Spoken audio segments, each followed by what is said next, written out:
In a 2019 study, over 400 participants were enlisted to learn a mysterious invented language. Individuals were asked about 3 pairs of runes. For example, which of these 2 characters represent an animal?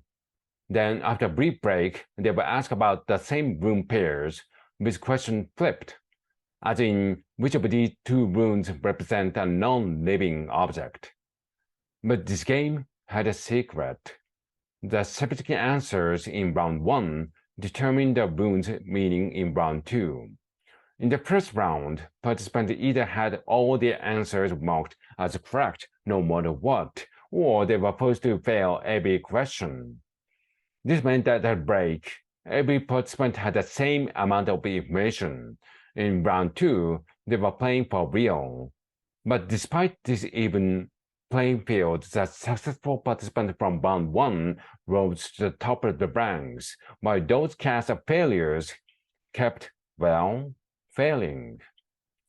People often describe failure as a teachable moment, a necessary stumble on their way to improvement. But learning from mistakes isn't always easy, especially when those failures are demoralizing, overwhelming, or just downright confusing. So what exactly will prevent us from turning our mistakes into mastery? Perhaps the most obvious hurdle to learning from failures is how painful it can be. People generally want to think of themselves as capable and competent, and experiencing failures threaten that self-image. In a survey following a replication of a rune study, participants in a failure group indicated much lower level of self-confidence after participating. It's tempting to dismiss this pain as a temporary setback, but some studies have found that when people feel demoralized and incompetent, their brains often stop processing new information. This suggests if a threat to your self-esteem is large enough, it can undermine your ability to learn. However, your tolerance for failure also depends on your relationship with the task at hand. In a study from 2011, researchers surveyed a group of American students enrolled in introductory and advanced French courses. These students completed the questionnaire asking what kind of a teacher they preferred, one who emphasized their strengths and successes, or one who highlighted their mistakes and corrected their weaknesses.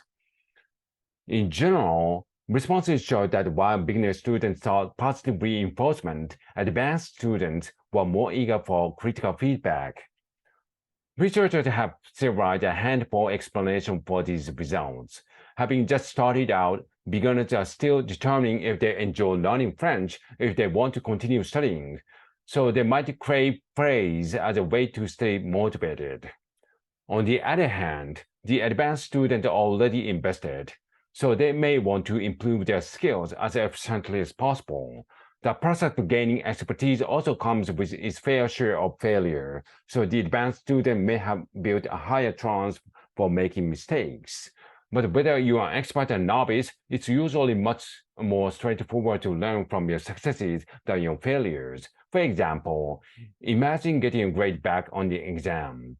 If you ace it, you can reasonably assume you made a good choices around when, what, and how much to study, and you can replicate those decisions for the next test. But if you failed, it could be for any numbers of reasons.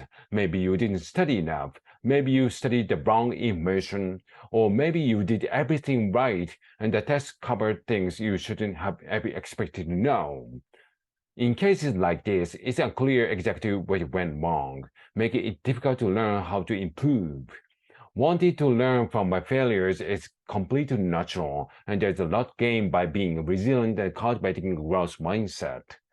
But fixating on your failures can make it easy to forget all your successes.